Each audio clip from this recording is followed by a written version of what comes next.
রাস পূর্ণিমা বা রাসযাত্রা কথাটি শুনলেই প্রথমেই শ্রীচৈতন্যদেবের জন্মস্থান নবদ্বীপ ধামের কথাই মনে পড়ে।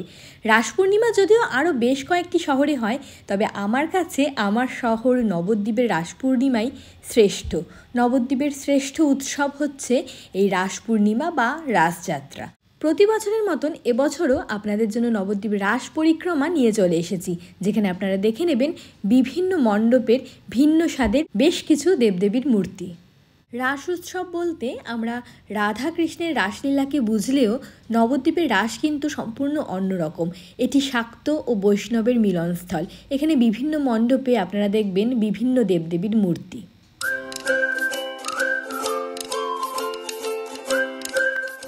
রাস পূর্ণিমার দিন সন্ধেবেলা আমরা বেরিয়ে পড়েছিলাম বাইক নিয়ে বিভিন্ন মণ্ডপ পরিদর্শন করতে।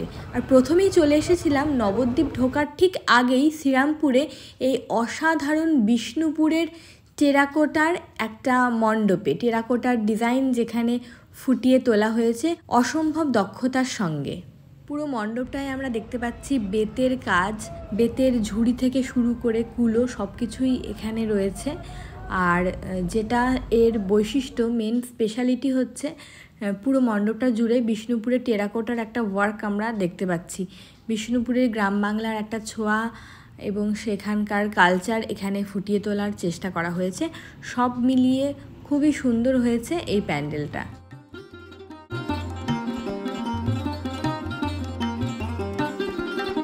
এরপর বিষ্ণুপ্রিয়া স্টেশন থেকে আমরা নবদ্বীপে আস্তে আস্তে প্রবেশ করছি। যারা বিষ্ণুপ্রিয়া স্টেশনে এসে নামবেন তারা প্রথমেই দেখে নেবেন কুঠিরপাড়ার এই অসম্ভব সুন্দর মণ্ডপটি।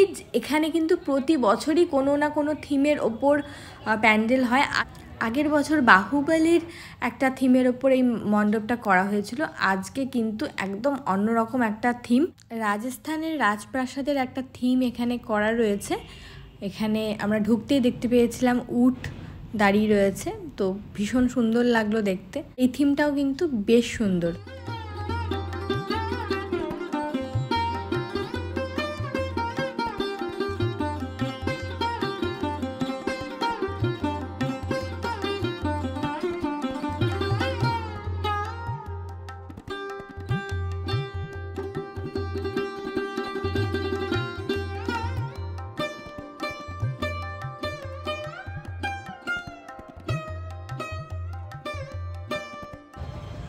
নবদ্বীপ ঢোকার মুখেই প্রথম যে জনস্রোতের মুখোমুখি হতে হলো সেটা একটু না দেখালেই নয়। যত দূর চোখ যাচ্ছে শুধু মানুষই মানুষ, শুধু মাথা দেখা যাচ্ছে। এটা বিষ্ণুপ্রিয়া স্টেশনের কাছ দিয়ে আমরা নবদ্বীপে ঢুকছি, তো সেই সময় এই রকম জনস্রোতের মুখে পড়লাম। রাস পূর্ণিমায় রাধাকৃষ্ণের যুগল বা অষ্টসখী সমেত রাসলীলাটা মেন হলেও কিন্তু আমাদের এই নবদ্বীপে কিন্তু রাস শুধুমাত্র রাধাকৃষ্ণের যুগলে বন্দি নেই, সমস্ত ধরনের দেবদেবীর পূজা করা হয়।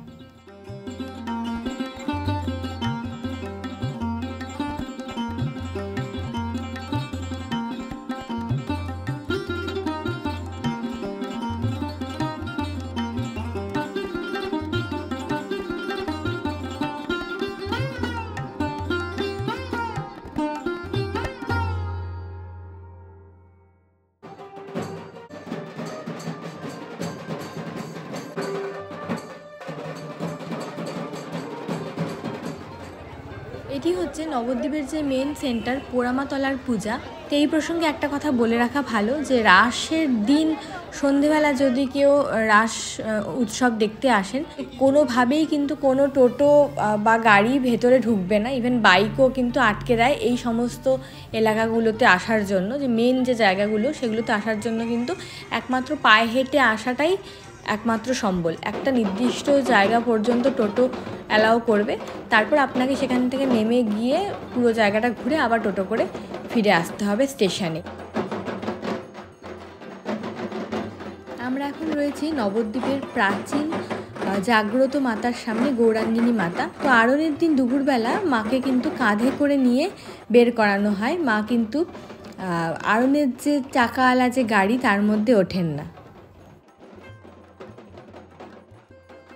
নবদ্বীপের রাস পূর্ণিমা দেখতে গেলে আপনি যদি ট্রেনে করে আসেন তো নবদ্বীপ স্টেশন বা বিষ্ণুপ্রিয়া স্টেশনে আপনি নামবেন, যেখান থেকে আসুন না কেন সেখান থেকে একটা টোটো ভাড়া করে যেই পর্যন্ত টোটো অ্যালাউ করবে সেই পর্যন্ত গিয়ে তারপর বাকিটা পায়ে হেঁটে ঘুরে দেখবেন।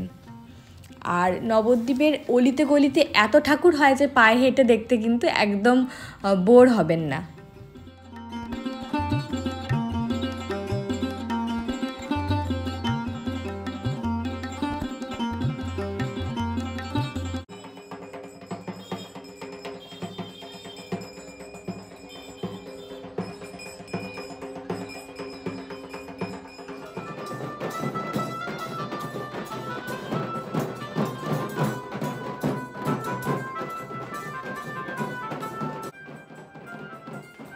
রণকালীতলার রণকালী মাতা, এই মায়ের কি ভয়ঙ্কর রূপ, এর সামনে না এলে আর বোঝা যায় না। আর এত বিশাল আকৃতির হয় এই সব মূর্তি, এগুলো ছবিতে বোঝানো জাস্ট সম্ভব না, আপনাকে ভিজিট করতেই হবে আমাদের নবদ্বীপের রাস পূর্ণিমা। রয়েছি এখন মেঝো শ্যামার কাছে। আমি রয়েছি এখন আমাদের নবদ্বীপ রাসের অন্যতম মূল আকর্ষণ বড় শ্যামা মাতার সামনে। আর খুবই দুঃখের সাথে জানাচ্ছি যে রাস পূর্ণিমার পরের দিন আরণ্যের প্রসেশনে যখন বড় শ্যামা মাতাকে বের করা হয়েছিল তখন ইলেকট্রিক তারের সাথে লেগে আগুন লাগে এবং পুরো বড় শ্যামা মাতার বেশিরভাগ অংশই পুরো পুড়ে ছাই হয়ে যায়। এটা কিন্তু আমাদের রাসের জন্য খুবই খারাপ এবং দুঃখজনক ব্যাপার। যাই হোক, আজকে বড় শ্যামা মাতা দিয়ে আমার ভিডিওটা এখানেই শেষ করলাম। আপনাদের ভিডিওটা কেমন লাগলো অবশ্যই জানাতে কিন্তু ভুলবেন না। ভালো লাগলে আমার চ্যানেলে লাইক, কমেন্ট এবং শেয়ার করতে হবে, কিন্তু ভিডিওটা আমার চ্যানেলকে সাবস্ক্রাইব করতে হবে। ভালো থাকবেন, দেখা হবে নেক্সট ভিডিওতে।